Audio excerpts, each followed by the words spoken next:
عالمیت احمد مشتبہ جناب محمد مصطفیٰ علیہ تحیت و ثنا، آپ کے حضور ناز میں عقیدتوں اور محبتوں کے خراج پیش کرنے کے بعد نہایت ہی واجب الاحترام معزز و مکرم سامعین و حاضرین، السلام علیکم ورحمۃ اللہ وبرکاتہ۔ میری اور آپ کی خوش نصیبی اور بخت فروزی کہ میں اور آپ آج کے اس پاکیزہ دن میں اللہ کے حضور حاضری کی سعادتیں حاصل کر رہے ہیں۔ اللہ پاک ہماری اس حاضری کو اپنی بارگاہ میں قبول فرما کر ہم سب کے لیے خوش آخرت بنائے۔ محرم الحرام کا آج آخری جمعۃ المبارک ہے۔ ویسے تو آل پاک کا تذکرہ، اہل بیت اعظام کا تذکرہ سال کے 360 دنوں میں ہوتا رہتا ہے، لیکن محرم الحرام میں خصوصی نسبت کے ساتھ آل پاک کا ذکر کیا جاتا ہے۔ حضور علیہ السلام کی حدیث مبارکہ ہے، امام ابو عیسیٰ ترمذی رحمہ اللہ نے سنن ترمذی کے اندر اس حدیث پاک کو کوٹ کیا۔ بے شمار محدثین نے اس حدیث پاک کو روایت کیا۔ حضور علیہ السلام نے ارشاد فرمایا، انا تارک فیکم الثقلین۔ حضور علیہ السلام نے ارشاد فرمایا، میں تم میں دو بھاری چیزیں چھوڑ کے جا رہا ہوں، ان کے دامن کو مضبوطی کے ساتھ تھام لینا، لن تضلوا بعدی ابدا، میرے بعد تم ہرگز گمراہ نہیں ہو سکتے۔ ان میں پہلی چیز اول ما کتاب اللہ، قرآن مجید ہے، اس کو حضور علیہ السلام نے نامینیٹ کیا اور فرمایا پہلی چیز قرآن مجید ہے، اس کے دامن کو تھام لو، تم کبھی بھی گمراہ نہیں ہو سکتے۔ کیوں؟ اس لیے کہ اس کتاب رحمت کے اندر مومنین کے لیے ہدایت کا سماں ہے، روشنی کا سماں ہے۔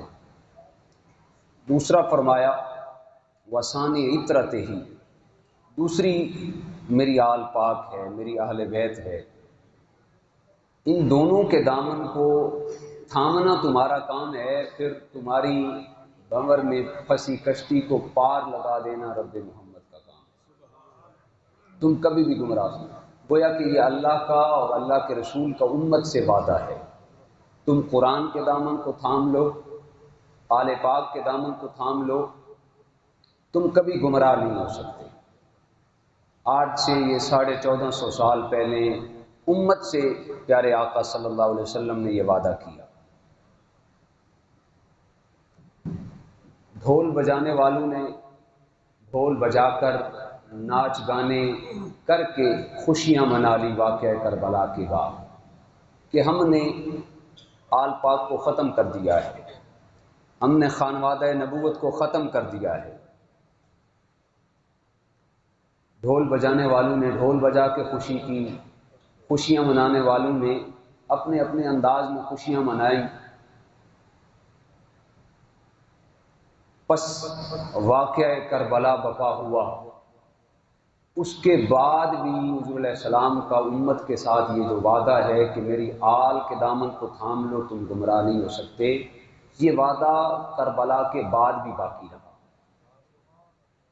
اور وہ حضرت سیدنا علی بن حسین المعروف حضرت سیدنا امام زین العابدین رضی اللہ تعالیٰ عنہ کی صورت میں وعدہ برقرار رہا۔ آج کی ہماری ممدوح و معروف شخصیت جو ہیں وہ حضرت سیدنا امام زین العابدین رضی اللہ تعالیٰ عنہ ہے۔ واقعہ کربلا میں یہ واحد وہ خانوادہ نبوت کے عظیم چشم و چراغ ہیں جو کربلا کے میدان میں باقی بچ گئے۔ اور پھر اسی سے خاندان نبوت کا تسلسل چلا۔ آپ حضرت سید الشہداء امام علی مقام امام حسین رضی اللہ تعالیٰ عنہ کے صاحبزادے ہیں۔ آپ کی والدہ ماجدہ کا اسم گرامی حضرت سیدہ شہر بانو رضی اللہ تعالیٰ عنہ ہے۔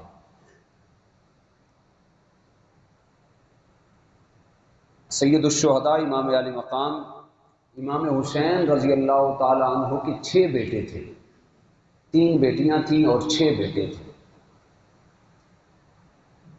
لیکن تاریخ کی ستم ظریفی اور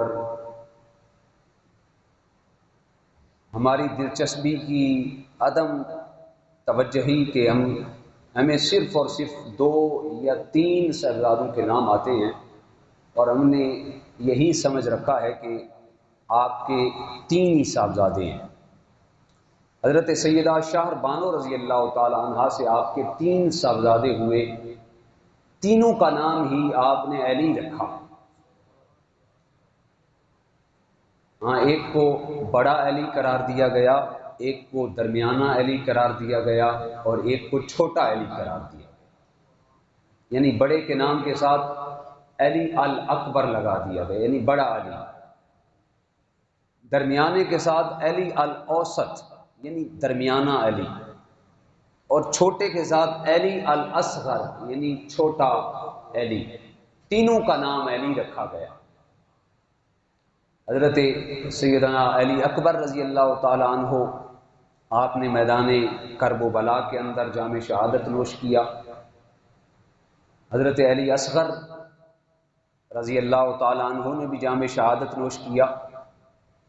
اس کے ساتھ آپ کے ایک صاحبزادے تھے جن کا نام حضرت محمد رضی اللہ تعالی عنہ تھا، ایک کا نام حضرت جعفر رضی اللہ تعالی عنہ، اور ایک کا نام حضرت عبداللہ رضی اللہ تعالی۔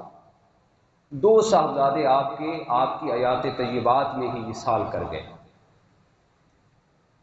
3 صاحبزادوں کا وصال میدان کرب و بلا میں ہوا، اور جو چھٹے تھے حضرت علی الاوسط یعنی سید الشہداء سید الساجدین امام زین العابدین رضی اللہ تعالیٰ عنہ، یہ باقی بچ گئے۔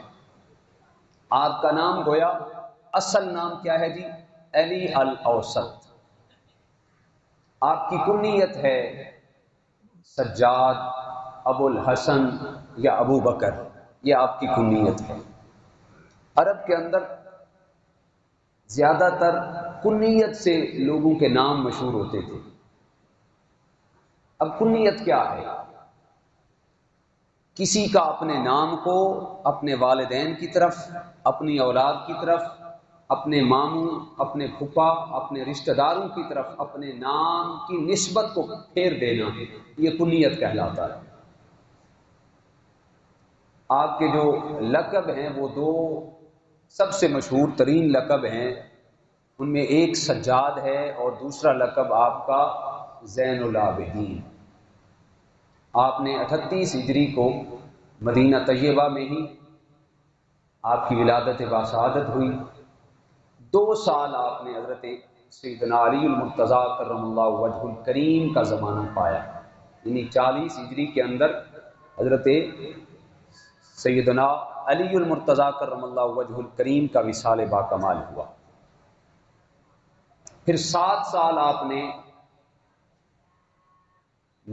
اپنے تایا جان 7 یا 9 سال حضرت سیدنا امام حسن مجتبی رضی اللہ تعالیٰ عنہ کا زمانہ پایا، اور 22 سال کا عرصہ آپ نے اپنے والد ماجد کی آغوش شفقت میں گزارا۔ جب آپ میدان کرب و بلا میں تشریف لے کے گئے اس وقت آپ کی عمر مبارک 22 سال تھی۔ آپ کا لقب ہے زین العابدین، اور یہ وہ لقب ہے جو زبان مصطفیٰ سے آپ کو حاصل ہوا۔ حافظ ابن کثیر رحمہ اللہ نے البدایہ والنہایہ کے اندر اس روایت کو کوٹ کیا، اور سیدی و سندی آقائی و مربی و مولائی حضور سیری فیض عالم داتا گنج بخش علی اجمیری رحمہ اللہ نے کشف المعجوب کے اندر اس روایت کو کوٹ کیا۔ حضرت جابر بن عبداللہ رضی اللہ تعالیٰ عنہ حدیث پاک کے راوی ہیں، فرماتے ایک دن میں حضور کی بارگاہ میں حاضر تھا، ابھی آقا حسین کے بچپن کا زمانہ تھا، 6-7 سال کی عمر تھی۔ آقا حسین حضور کی مجلس گاہ میں تشریف فرما ہوئے، میرے آقا نے جناب امام حسین کو بٹھایا، ماتھے کو چوما، گردن کو چوما، اور پھر فرمایا اے جابر، میرے اس شہزادے کو اللہ ایک بیٹا عطا کرے گا جس کا نام تو علی ہوگا، لیکن کل قیامت کے دن فرشتے اسے زین العابدین کہہ کے پکاریں گے۔ فرشتے کہیں گے اینا زین العابدین، زین العابدین کہاں ہیں؟ قم یا زین العابدین، اے زین العابدین کھڑے ہو جائیں۔ گویا کہ ابن کثیر رحمہ اللہ فرماتے ہیں یہ لقب آپ کو زبان نبوت سے حاصل ہوا، زین العابدین۔ اور زین العابدین کا مطلب بنتا ہے عابدوں کی زینت۔ کیا بنتا ہے جی؟ عابدوں کی زینت۔ آپ عابدین کی زینت تھے۔ ابن حجر عسقلانی رحمہ اللہ نے بخاری کی شرح کے اندر لکھا کہ آپ کا معمول تھا چاہے سفر ہو یا حضر ہو، سفر یا حضر کا معاملہ ہو، آپ روزانہ نماز پنجگانہ کے علاوہ 500 رکعت نفل ادا کرتے تھے۔ کتنی رکعت؟ دعا کریں اللہ ہمیں بھی نماز کا شغف نصیب فرمائے، اللہ ہمیں اپنی نمازوں کے اندر خشوع و خضوع نصیب فرمائے۔ تو سفر کا معاملہ یا حضر کا معاملہ، روزانہ پنجگانہ فرائض کے علاوہ آپ 500 رکعت نفل ادا فرماتے ہیں۔ ایک دن آپ بازار میں جا رہے تھے، ایک عورت نے آپ کو دیکھ کے کہا دوسری عورت کو، یہ وہ امام جا رہے ہیں جو روزانہ 1000 مرتبہ نفل ادا کرتے ہیں۔ اللہ اکبر! آپ کتنے ادا کرتے تھے؟ 500 رکعت نفل آپ ادا کرتے تھے۔ عورت نے دیکھ کے دوسری عورت کو کہا یہ وہ زمانے کے امام اور مقتدا و پیشوا ہیں، رہنما ہیں جو روزانہ 1000 رکعت نفل ادا کرتے ہیں۔ آپ گھر پلٹے، نادم ہوئے، پشیماں ہوئے کہ آج ایک عورت نے ان الفاظ کے ساتھ میری تعریف کی جو مجھ کے اندر پائے نہیں جاتے، جو الفاظ میرے اندر پائے نہیں جاتے۔ میں تو 500 رکعت ادا کرتا ہوں، خاتون نے میری ایسے الفاظ کے ساتھ تعریف کی ہے جو میرے اندر پائے نہیں جاتے۔ گویا کہ آپ نے پھر اپنا وظیفہ بنا لیا، چاہے سفر میں ہوں یا حضر میں، زندگی بھر پھر آپ نے اس وظیفے کو قضا نہیں کیا۔ فرائض کے علاوہ آپ روزانہ 1000 رکعت نفل ادا فرماتے تھے۔ یہ کن کی سیرت ہے جی؟ کن کی سیرت ہے؟ حضرت سیدنا امام زین العابدین رضی اللہ تعالیٰ عنہ کی، جن کے میں اور آپ خدام کہلاتے ہیں۔ یہ آپ کی سیرت ہے۔ آپ فرائض کے علاوہ 500 صبح کے وقت، 500 شام کے وقت، روزانہ 1000 مرتبہ نفل ادا کرتے۔ اس لیے آپ کا لقب پڑ گیا زین العابدین، گویا کہ عابدوں کی آپ زینت ہیں۔ اور ابن حجر نے اس روایت کو بھی متاحت لکھا کہ ایک دن آپ عبادت میں مصروف تھے، شیطان نے سانپ کی شکل میں اپنے آپ کو مستقل کیا، قریب آیا اور اپنا منہ کھول کر آپ کے انگوٹھے پاؤں کے انگوٹھے مبارک کو منہ میں لے کر کاٹنا اور چبانا شروع کیا۔ وہ نماز میں خلل ڈالنا چاہتا تھا۔ اللہ اکبر! وہ چاہتا امام نماز چھوڑ دیں، لیکن امام زین العابدین نماز پڑھتے رہے، نماز پڑھتے رہے۔ جب شام تھک ہار کر اپنی ہمت کو جواب دے بیٹھا، سانپ جو شیطان تھا جو سانپ کی شکل میں تھا، پھر شیطان اپنی اصلی حالت میں آیا، آپ نے سلام پھیرا تو قریب آیا، آ کے کہنے لگا اے امام، آپ تو بڑی خشوع و خضوع کے ساتھ نماز پڑھتے ہیں۔ آپ نے ایک تھپڑ رسید کیا، فرمایا لعین لعنتی دوزخی جہنمی، تو مجھے عبادت سے غافل کرنا چاہتا تھا، تھپڑ رسید کیا اور فرمایا نکل جا لعنتی لعین، میں جانتا ہوں تو شیطان مردود ہے۔ اور ہاتف غیب سے آواز آئی انت زین العابدین، انت زین العابدین، انت زین العابدین، آپ ہی یقیناً عابدوں کی زینت ہیں، آپ ہی یقیناً عابدوں کی زینت ہیں، آپ ہی اس قابل ہیں کہ آپ کو زین العابدین کہا جائے۔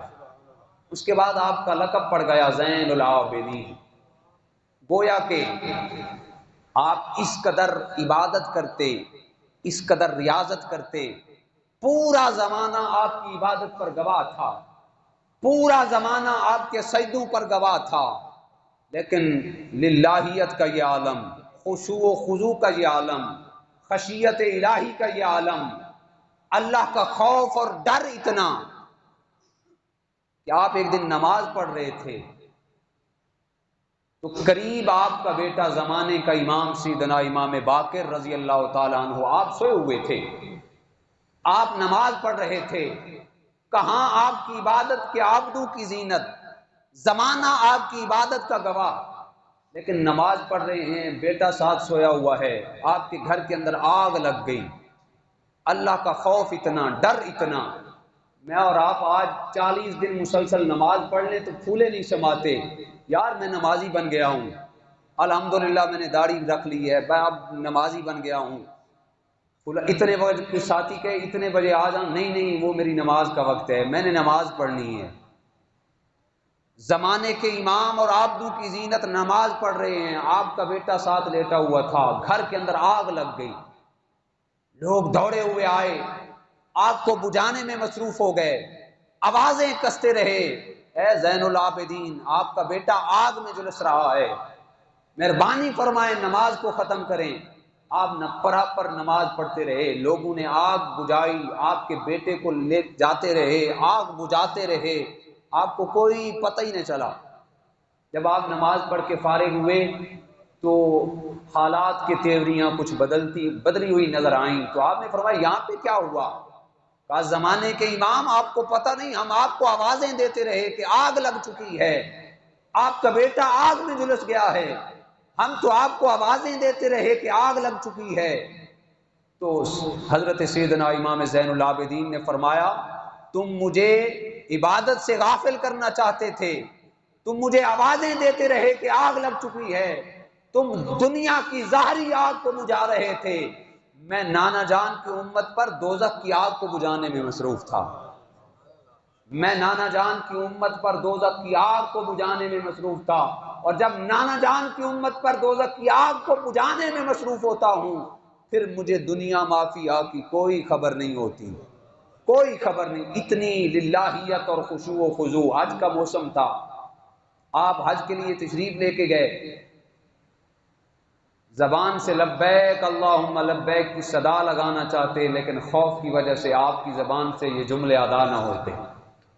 ساتھیوں نے آپ کو عرض کی حضور ساری کائنات کے لوگ لبیک اللہم لبیک کے ترانے دل ربا گا رہے ہیں، گنگنا رہے ہیں، کہہ رہے ہیں اللہ ہم حاضر ہیں، ہم حاضر ہیں، آپ لبیک کی صدا نہیں لگاتے۔ تو آپ کی خوف کا یہ عالم، آپ فرماتے ہیں میرا دل تو چاہتا ہے لبیک کی صدا لگاؤں، لیکن کیا کروں خوف کی وجہ سے میری زبان میرے الفاظ کا ساتھ نہیں دیتی، مجھے ڈر ہے کہیں میں لبیک کہوں تو اوپر سے یہ آواز نہ آئے لا لبیک، مجھے ڈر ہے کہیں میں یہ کہوں مولا میں حاضر ہو چکا ہوں، اوپر سے کہیں یہ آواز نہ آ جائے اے زین العابدین ہم نے تمہاری حاضری کو قبول نہیں کیا۔ زمانے والوں نے کہا آپ کے صدقے سے ہماری عبادات قبول ہوتی ہیں، یہ کیسے ہو سکتا ہے؟ آپ کہیں تو صحیح لبیک، با دل نخواستہ باواز بلند کہہ دیا لبیک اللہم لبیک۔ جب لبیک کی صدا زبان سے نکلی تڑپ کر زمین پہ گرے اور بے ہوش ہو گئے۔ آپ کی سیرت نگاروں نے لکھا کہ حج کے سارے ایام آپ نے بے ہوشی کے عالم میں گزار دیے۔ زمانے کے امام اور عابدوں کی زینت، خوف کا یہ عالم، خشیت الہی کا یہ عالم، حضرت خواجہ حسن بصری رحمۃ اللہ تعالی علیہ فرماتے ہیں، آپ خلیفہ ہیں امام زین العابدین کے، حضرت سیدنا خواجہ حسن بصری، اور آپ خلیفہ ہیں حضرت علی المرتضیٰ کرم اللہ وجہ الکریم کے، یعنی آپ تابعی ہیں حضرت خواجہ حسن بصری، ڈائریکٹ مرید اور شاگرد ہیں حضرت علی المرتضیٰ کرم اللہ وجہ الکریم کے۔ حضرت خواجہ حسن بصری کہتے ہیں، میں نے عرفات کے میدان میں ہوا، عرفات سے چل کے پھر میں خانہ کعبہ پہنچا، میں نے صحن حرم کے پاس اپنا خیمہ لگایا، میں رات کو خیمے کے اندر سویا ہوا تھا، اچانک ایک شخص کی آوازیں، کراہنے کی آوازیں میرے کانوں میں گونجی، جس سے میری نیند میں خلل آ گیا۔ میں اٹھا، درد بھری آہیں تھیں کہ یہ کیسا گناہگار شخص ہے، میں اس کو جا کے تسلی دیتا ہوں، بچے پریشان نہ ہو، میں تیرے لیے دعا کرتا ہوں، اللہ ضرور معاف کر دے گا۔ میں تسلی دینے کے لیے قریب آیا، جن کی آہ و زاری کی وجہ سے میری نیند ختم ہو چکی تھی، میں قریب آیا تو دیکھا سر سجدے میں ہے اور چہرے پر زلفیں آئی ہوئی ہیں، سر سجدے میں ہے اور یہ آوازیں دے رہے ہیں، مالک لم یزل، سمندر کے قطروں کی تعداد سے بھی زیادہ میرے گناہ ہیں، میرے گناہوں کو معاف فرما۔ مالک کائنات عالم کی زمین کے ذرات سے بھی زیادہ میرے گناہ ہیں، مجھے معاف فرما۔ مالک کائنات عالم کے شجر کے پتوں سے بھی بڑھ کر میرے گناہ ہیں، مجھے معاف فرما۔ اگر تو نے مجھے میرے گناہوں کو معاف نہ کیا تو مجھے قیامت کے دن اندھا کر کے اٹھانا، میں زمانے کے لوگوں کے سامنے رسوا نہیں ہونا چاہتا۔ میرا دل پسیج گیا، خواجہ حسن بصری فرماتے ہیں، اس نوجوان کی اس قدر آہوزاری اور شدت کرب کی وجہ سے میں قریب پہنچا، میں نے چاہا اس کو اٹھاؤں، اٹھا کر تسلی دوں۔ اللہ اکبر، دل پر ہاتھ رکھ کے اس بات کو سننا۔ خواجہ حسن بصری رحمۃ اللہ تعالی علیہ فرماتے ہیں، میں نے چہرے سے زلفیں ہٹائیں تو میرے پاؤں سے زمین نکل گئی، جب چہرے سے زلفیں ہٹائیں گر کر زمین پہ گرا اور بے ہوش ہو گیا، جب ہوش آیا تو میں نے دیکھا وہ علی المرتضیٰ کرم اللہ وجہ الکریم کے پوتے اور حسین مجتبیٰ کے بیٹے حضرت امام زین العابدین تھے، جو اس قدر آہوزاری کے ساتھ اللہ کی بارگاہ میں حاضر تھے، مالک مجھے اندھا کر کے اٹھانا، میرے گناہ اس قدر ہیں کہ کہیں میں لوگوں کے سامنے شرمسار نہ ہو جاؤں، اور عبادت اتنی کہ زمانہ گواہ زین العابدین اور اللہ کا ڈر، اللہ اکبر، خشیت اتنی، اور زمانے والے آپ کے مقام کو جانتے تھے، آپ کے مقام کو پہچانتے تھے۔ ایک مرتبہ حضرت امام زین العابدین رضی اللہ تعالیٰ عنہ حج کرنے کے لیے تشریف لے گئے، تو جو وقت کا بادشاہ تھا ہشام بن عبد الملک، وہ بھی حج کرنے کے لیے آیا ہوا تھا، مطاف میں حاضر ہوا، اس نے دل میں چاہا بادشاہ وقت نے کہ میں حجر اسود کو بوسہ دے دوں، لیکن عوام کا جم غفیر، عوام کا کارن کا رش، حجر اسود کا بوسہ دینے کے لیے آگے بڑھا، دھکم پیل ہوئی، دھکے پڑے، نیچے گر گیا۔ ہشام بن عبد الملک وقت کا حکمران اور بادشاہ نیچے گر گیا، گھٹنے پہ چوٹ آئی، زخم ہو گیا، خدام کو کہا مجھے یہاں سے لے چلو، وہ وہاں دور میرا خیمہ لگا دو، میری مسند لگا دو، میرا کام نہیں ہے حجر اسود کو بوسہ دینا، بس مسند لگا دو، وہاں پر بیٹھ کر میں صرف خانہ کعبہ کی زیارت کروں گا۔ خدام نے وہاں سے اٹھایا، دور مسند لگا دی گئی، ہشام بن عبد الملک مسند پہ بیٹھ کے ہر آنے جانے والے کو دیکھتا رہا۔ اسی اثناء میں اس نے دیکھا کہ باب شیب ابی طالب سے ایک نور کی شخصیت کا ورود ہوتا ہے، خانہ کعبہ کے اندر ایک نورانی شخصیت کا ظہور اور ورود ہوتا ہے، دیکھتے ہی دیکھتے لوگ کشاں در کشاں اس کی طرف کھینچے چلے جا رہے ہیں۔ اس شخصیت نے چاہا کہ میں حجر اسود کو بوسہ دوں اور پھر طواف شروع کروں، حجر اسود کا بوسہ دینے کی خواہش کا دل کے اندر آنا ہی تھا، لوگوں نے دو صفیں بنا لی، راستہ چھوڑ دیا، وہ شخصیت آگے پلٹی اور حجر اسود کو بوسہ دیا، حجر اسود کو بوسہ دینے کے بعد پھر طواف شروع کیا۔ ہشام بن عبد الملک کے ساتھ کچھ شام کے دوست آئے ہوئے تھے۔ شامی دوستوں نے کہا کہ اے ہشام بن عبد الملک، یہ کون سا شخص ہے؟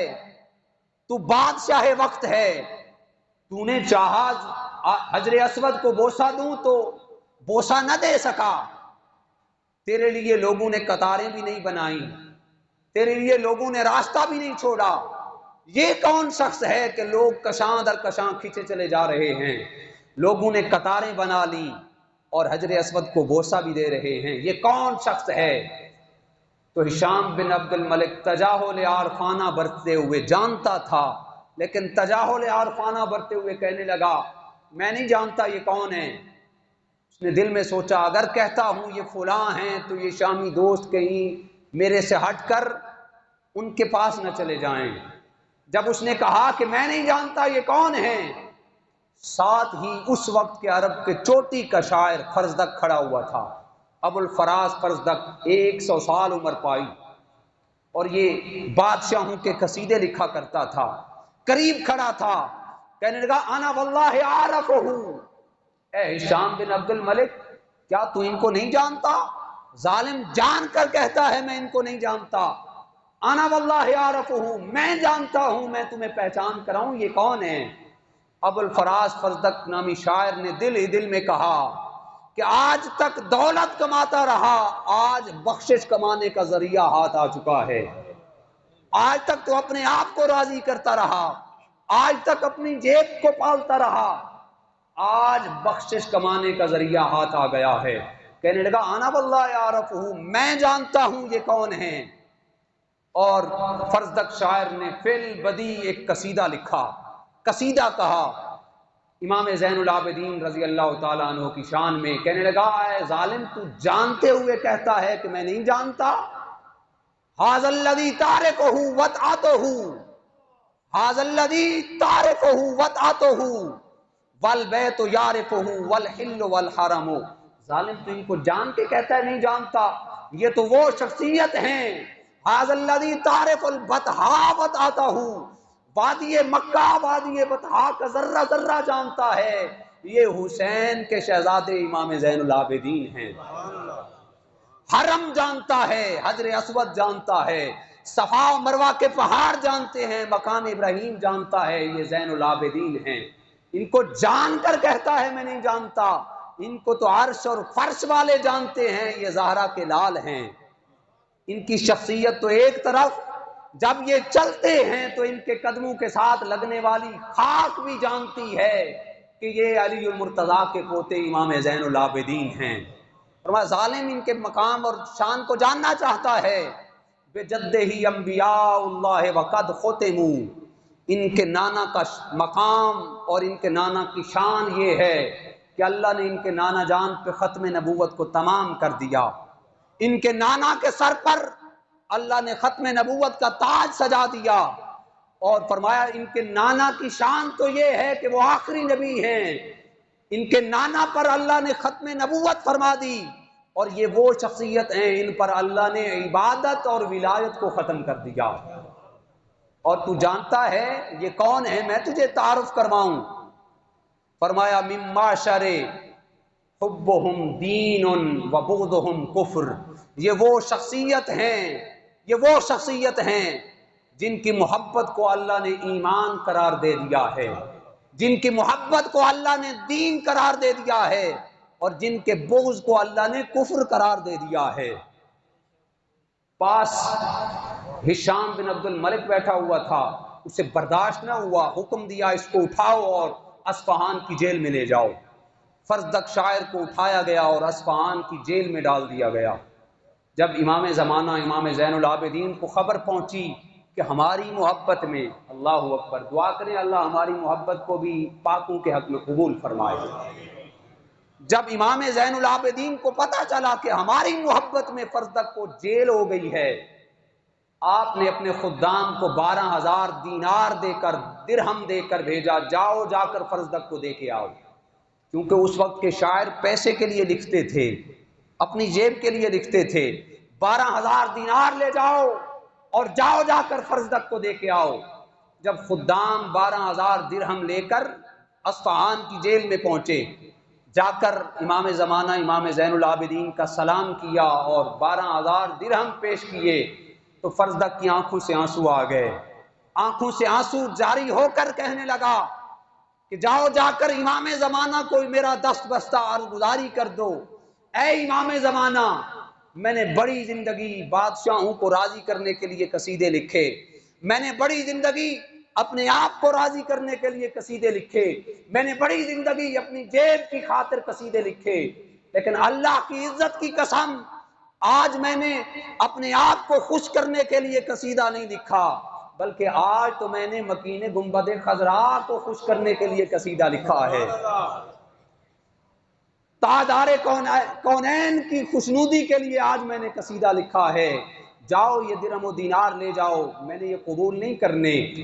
خدام واپس پلٹے، واپس آئے تو امام زمانہ امام سجاد رضی اللہ تعالیٰ عنہ کو یہ پیغام دیا کہ فرزدق کہتا ہے میں نے کوئی درہم و دینار کی خاطر یہ قصیدہ نہیں لکھا، میں نے تو فقط اس لیے قصیدہ لکھا ہے کہ آقا میری نوکری کو قبول کر لیں، میری بخشش و مغفرت کا سماع کر لیں، لہٰذا میں یہ درہم نہیں لے سکتا۔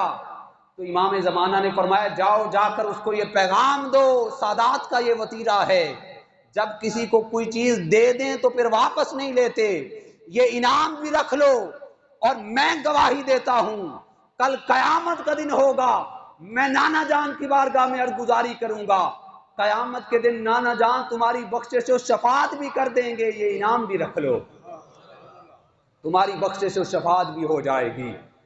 تیری نسل پاک میں ہے بچہ بچہ نور کا، حضور سیدی اعلیٰ حضرت فرماتے ہیں تیری نسل پاک میں ہے بچہ بچہ نور کا، تو ہے عین نور تیرا سب گھرانہ نور کا۔ یہ تھے امام زمانہ امام زین العابدین، آپ نے واقعہ کربلا کے بعد 40 سال زندگی گزاری، کتنا عرصہ؟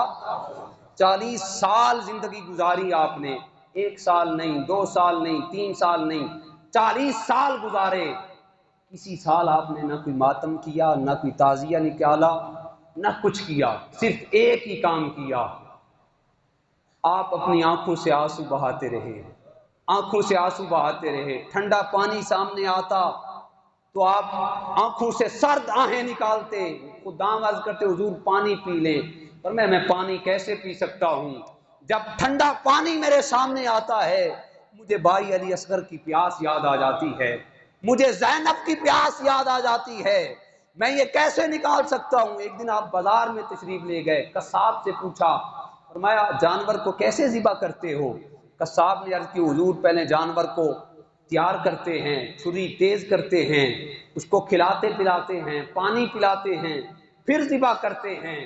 آپ کی آنکھوں سے آنسو رواں ہو گئے، فرمایا جانور کو بھی طریقے سے ذبح کیا جاتا ہے، لیکن میری آنکھوں کے سامنے میرے خاندان کو پیاسا شہید کر دیا گیا، میں زین العابدین ٹھنڈا پانی کیسے پی سکتا ہوں۔ 40 سال آپ نے مسکرا کر نہیں دیکھا، مدینہ سے دور خیمہ لگا دیا، وہاں پہ بیٹھ کے اللہ اللہ کرتے رہے، اس خیمے کے اندر جو بھی آتا آپ اس کو کھلاتے پلاتے رہتے۔ ایک وقت ایسا آیا کہ اس خیمے کے اندر ابن زیاد آپ ٹپکا، جو کربلا کی تاریخ کا سب سے بڑا رستم تھا، یزید کے بعد جس کا دار و مدار ہے وہ ابن زیاد بدبخت تھا، خیمے کے اندر آپ پہنچا، امام زمانہ امام سجاد کو دیکھا تو چونکا گیا کہ یہ کہاں آ پہنچا ہوں۔ آپ نے کچھ بھی نہیں کہا، کہنے لگا مجھے پانی چاہیے، آپ نے ایک کٹورا پیش کیا، ایک پیالہ پی لیا، اس نے کہا مجھے دوسرا پیالہ پانی کا دیں، دوسرا آپ نے پیش کیا، اس نے کہا مجھے تیسرا پیالہ پانی کا دیں، آپ نے تیسرا پیالہ پیش کیا، خادم کو بلایا، بلا کے فرمایا اس کے کپڑے پھٹے ہوئے ہیں، نئے کپڑے لا دو، اس کی سواری تھکی ہوئی ہے، نئی سواری لا دو۔ ابن زیاد سمجھ رہا تھا شاید انہوں نے مجھے پہچانا نہیں، کہنے لگا کہ اے امام زین العابدین لگتا یوں ہے کہ آپ نے مجھے پہچانا نہیں۔ آپ کی آنکھوں سے خون کے قطرے ٹپکنے لگے، فرمایا ظالم کوئی باپ کے قاتل کو کیسے بھول سکتا ہے، باپ کے قاتل کو کوئی کیسے بھول سکتا ہے۔ ابن زیاد کہنے لگا پھر اس قدر حسن سلوک کیوں کیا؟ تو آپ نے فرمایا ایک وقت تھا ہم تمہارے مہمان بن کے آئے تھے، جو تمہاری ریت رواج تھی تم نے وہ کیا، آج تم میرے مہمان بن کے آئے ہو، جو میری ریت رواج ہے میں وہی کر رہا ہوں، جو میری ریت رواج ہے آج میں وہی کر رہا ہوں۔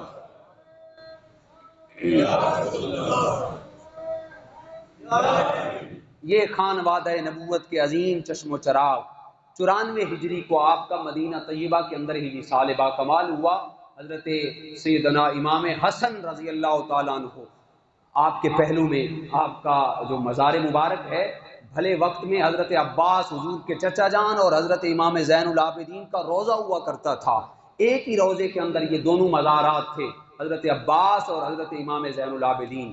تیری نسل پاک میں ہے بچہ بچہ نور کا، تو ہے عین نور، تیرا سب گھرانہ نور کا۔ واخر دعوانا